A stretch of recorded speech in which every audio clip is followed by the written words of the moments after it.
Hi everyone, welcome back to my channel, Glam Dunk. My name is Becca, and on Glam Dunk I tell you about the biggest, most memorable moments that sports history has to offer while I do my makeup.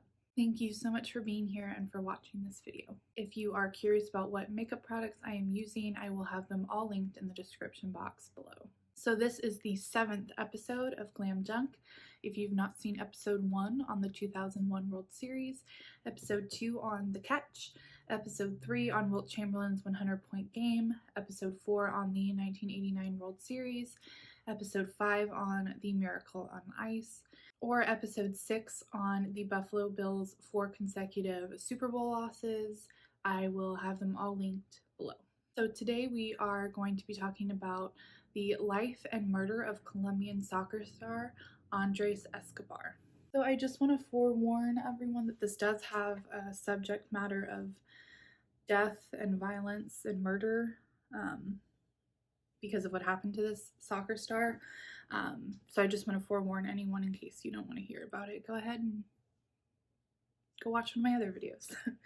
So I already primed and put on sunscreen and everything. So there's a couple new products I'm trying today. So I'll kind of mention if they're new to me as I go.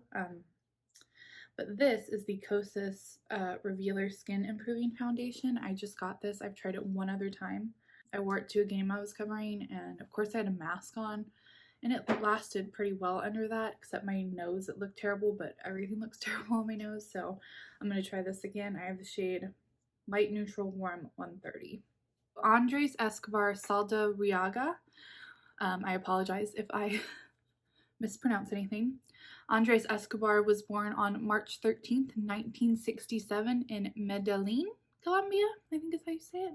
He was born into a middle-class family in a Colombia full of squalor. He was a devout Catholic who would attend Mass with his mother every single morning until her death at the age of 52 due to cancer. There is an ESPN 30 for 30 on Andres Escobar and his death called The Two Escobars, which discusses Andre and the drug lord Pablo Escobar. You can find it on Hulu. There is a connection between them, but they're not related. Basically, their connection is the fact that Pablo Escobar owned Atlético Nacional, which is the team that Andres played for from 1986 until 1994. There's no familial connection despite having the same last name. So Pablo Escobar, the drug lord, he grew up incredibly poor, and his family didn't even have enough money for basic needs like food. So he knew that when he grew up, he wanted to be rich, and he wanted to spread that wealth down to the lower class and help them. Pablo became the richest criminal in history by running a drug cartel. He used his drug money to build homes and hospitals for the poor in Colombia, as well as fund several soccer fields for the children and the community. And these soccer fields became the same fields that Andres and his teammates on the Colombian national team played on in their youth. So since Pablo was the owner, that meant that Andres and his teammates were paid with drug money. So yes, Pablo did some very noble things for his country, but he also did absolutely horrific things that ruined many, many people's lives. Andres was known in the game of soccer as El Caballero de Football, which translates to the gentleman of soccer. He was a very shy man who led by example, and he too, like Pablo, wanted to help his country and his people, but he wanted to do that through soccer, not drugs. As the owner, Pablo had the players come over to his ranch to hang out, play soccer, party, but Andres was always hesitant about going because he knew that what Pablo was doing was wrong in the end. Low-class Colombians saw Pablo as a savior, but he was also a murderer and a drug cartel boss. The money that Pablo and other drug lords put into Colombian soccer allowed the team to pay their players properly and gave them the opportunity to qualify for the World Cup. But before we get to the World Cup, we need to discuss the death of Pablo Escobar. Pablo's biggest fear was being sent to America to be persecuted. He made a deal of sorts with the Colombian government to surrender to prison as long as he wouldn't be extradited to the US. He apparently built his own prison called the Cathedral that had a soccer field, a casino, a jacuzzi, a bar, and a waterfall. That's why it was called the Cathedral. So it was prison, but it wasn't prison. The Colombian national team's goalie went to visit Pedro at the cathedral and was subsequently arrested for doing so, but it wasn't apparently made widely known that the entire team was invited to the cathedral by Pedro to play a game of soccer. I'm going to use this blush I've been obsessed with lately. It's the Wet n Wild Makeup Stick Blush in Peach Bums. This is a dupe for the Charlotte Tilbury Wand Blush in Pinkgasm. It's beautiful. Highly recommend. So before the visit to play a round of soccer with Pablo, Andres told his sister that he really did not want to go. He felt he had to, though, and so he went. At some point after this, Pablo was kind of given notice that the leniency wasn't going to continue and be accepted anymore. So he left the cathedral and went on the run, and a whole freaking war broke out. So while looking for Pablo Escobar, Pepe was a band of other cartel members, and they all banded together to take down Escobar by killing all of his inner circle and associates. Basically, in the end, the authorities were working with Pepe, and they made it known to Escobar that he needed to surrender or his family would be the next victims. Again, like I mentioned, he really didn't want to die in a US prison cell. He didn't want to come here. Escobar was eventually killed by being shot in the head. Now, I think this would have calmed the unrest, but in reality, it made low-class Colombians furious.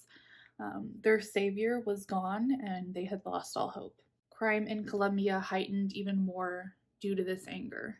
He built homes for them and, took care of them, and now they had nothing. They had no one. So Pablo died in 1993, and Colombia qualified for the World Cup the next year. Andres had been offered deals from Milan and Mexico, and he was seriously considering taking the deal from Milan, even planning to have his sister come vacation with him in Italy to get away from what was happening in Colombia. Before he left for the US for the World Cup, he and his girlfriend decided to get engaged because they felt life was too short and they wanted to have children. Unfortunately, though, he never got married, and he never ended up playing for Milan or Mexico for that matter. So June 17th, 1994 was the opening ceremony for the World Cup. Now that was one of the busiest days in sports history. So on June 17th, 1994, the World Cup began. Arnold Palmer was playing in his final US Open of his career. The New York Rangers had their championship parade for the Stanley Cup championship. The New York Knicks and the Houston Rockets were playing Game 5 of the NBA Finals. They were tied in the series. Ken Griffey Jr. Tied Babe Ruth for the most home runs before June 30th with 30. And O.J. Simpson was chased by police in the infamous White Bronco chase on I-5 through Los Angeles. There is a 30 for 30 called June 17th, 1994. It's really good. I highly suggest you watch it. It doesn't talk about anything that happened, with the World Cup. It's mostly focused on OJ, but it's just wild how much was happening at once. I'm going to try another new product, the Anastasia Dewy Set. I mean, this isn't new, but new to me. I've never tried it. And this packaging is so pretty. Okay. It looks like MAC Fix Plus packaging. I love Science Spray. So Colombia didn't play until the next day, June 18th, 1994. They faced Romania at the Rose Bowl in Pasadena, where I saw One Direction in 2014. That was BZ before Zayn left. They lost to Romania 3-1. Colombia was ranked at number 4, and this loss was shocking because of how strong the team was, and their expectations were so high. I'm going to use this new 5-pan eyeshadow palette from Wet n Wild. It's called My Lucky Charm. Thought it'd be pretty for St. Patrick's Day. So following that loss to Romania, their next game was on June 22nd, and they were set to face the United States at the Rose Bowl again.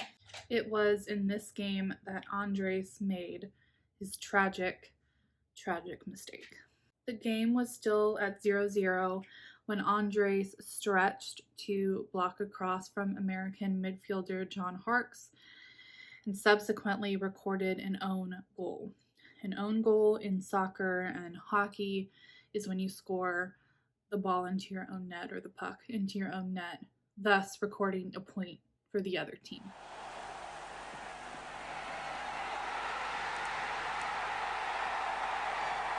Kovimman hinnan Colombian putoamisesta maksoi puolustaja Andres Escobar, joka ottelussa Yhdysvaltoja vastaan teki oman maalin. Joukkueen palattua kotimaahan Escobar joutui kotikaupungissaan Medellinissä sanaharkkaan kannattajien kanssa. Kiistely päättyi laukauksiin, Escobar murhattiin, hänen ruumistaan löytyi... Andres' sister actually said at that exact moment, her son, I think she said he was like 9, looked over at her and said, "That's it, they're gonna kill Andres." And she assured him, no, it was just an honest mistake, obviously he didn't mean to do that. It was an honest mistake. Clearly he did not mean to record an own goal. No one wants to make an own goal. It was the first and only of his career, but it would literally end his life. Not just his career, his life. Colombia ended up losing to the US by a score of 2-1, so Andres' goal really did cost them the game. His own goal. On June 26th, Colombia actually did win their game against Switzerland 2-0, but the damage was already done. Brazil won the World Cup that year, and Colombians were going back to their country, which was still in turmoil. So on July 1st, 1994, just 5 days after being eliminated from the World Cup, Andres called some friends and decided to go out to a nightclub despite his coach begging him not to do so. His fiance told him to just stay inside and lay low for a while, but he said that he couldn't hide forever and that he needed to show his face to his people.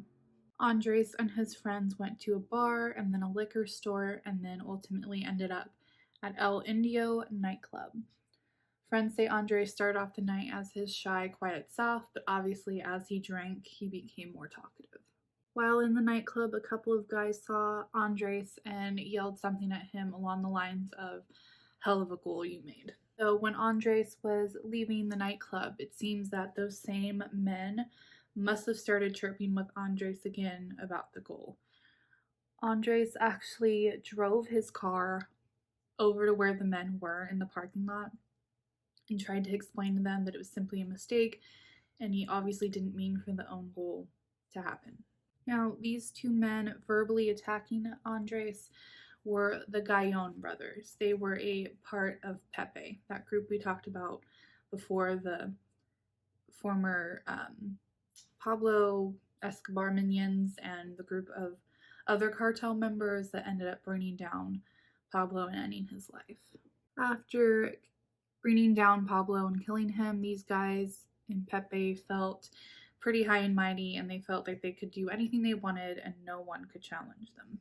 The fact that Andres was talking back to them is what is believed to have thrown them over the edge. At around 3 a.m., Andres was shot by the Guyon brothers 6 times, and they reportedly yelled "goal" after each shot. It's just disgusting. They then drove away in a Toyota pickup truck, leaving Escobar to bleed to death. He was taken to the hospital where he died 45 minutes later. Bystanders happened to see the license plate number of the Toyota pickup truck, which traced back to the Guyon brothers, but the prosecuting office was paid off with drug money to not hold the brothers accountable for the murder. Instead, Humberto Castro Munoz, a drug cartel bodyguard, was arrested the next day and charged with the murder. Some believe that the Guyon brothers had placed large bets on the Colombian national team in the World Cup, so the murder was revenge for the own goal. But others believe that Andres was simply in the wrong place at the wrong time in one of the most violent times in Colombian history. I just don't buy that, though, based on the fact that they yelled goal each time they shot him, and inside the club they said, hell of a goal. It obviously had something to do with soccer. I'm going to use a new mascara, the Wander Beauty Upgraded Lashes Treatment Mascara in Jet Black. Andres' funeral was attended by more than 120,000 people. Every year, people honor Escobar by bringing photographs of him to matches.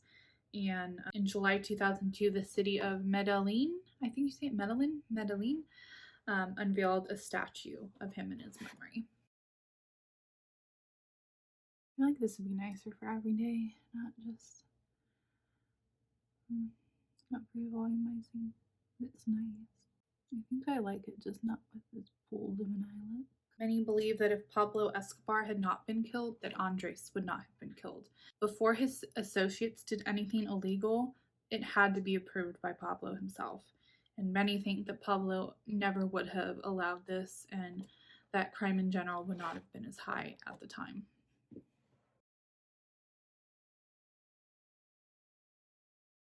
So Humberto, the bodyguard, was actually the Guyon Brothers' driver that night, and they made him confess to the murder. He got a 43-year sentence and was released after only 11 years. It does not seem that the Guyon brothers were ever arrested for the murder. I mean, they were arrested for other things, but there was no justice served for Andres. After Andres' death, the other members of the Colombian national soccer team were understandably fearing for their lives. They all got bodyguards. One member of the team even said he had like 20 bodyguards at once at one point. Many of them realized that the need for bodyguards was because of soccer, and they decided that ultimately soccer was not worth it if they could not live a normal life. So many of them quit soccer, and after Andres' death, the Colombian team went from being ranked number 4 to number 43. In a newspaper column published shortly before his murder, Andres said of Colombia's World Cup, quote, "It has been a most amazing and rare experience. We'll see each other again soon because life does not end here." Unquote. I love the Tower 28 Shine On Lip Jellies, and they just came out this color in pistachio. So pretty. Wear that. So Andres seemed to be a very good man. He was quiet, he was shy, he just wanted to help his country and the low class within it. But due to Colombian soccer being funded by drug lords and drug money, he came into contact with the wrong people, which had nothing to do with him or his choices, bad choices he made. It was just the sad reality of soccer in Colombia at the time. It's just ridiculous that one honest mistake in a game was the reason that this poor man, his life was cut so short. He died at the age of 27, 1 year older than me. He was going to get married, have kids, play soccer, help his community and his country. It's just sad. But I think his story needs to be told so that his legacy can be celebrated and we can ensure that this does not happen again. I'm sorry, that was kind of a sad one. It's also kind of fascinating in a horrific way how drug lords ran soccer in Colombia. I'm a huge fan of true crime. I'm a Scorpio, so I enjoyed being able to combine my loves of sports and true crime in today's video. Kind of felt like Stephanie Harlow or Kendall Ray, who I love, maybe even Shane Ryan a little bit from BuzzFeed Unsolved / Watchers. So like I said, all the makeup that I used will be linked below if you're curious about anything that I put on. Please subscribe and follow me on social media. I would really appreciate it. Other than that, thank you so much for watching this video. I hope you enjoyed it, and I will see you in my next one. Bye.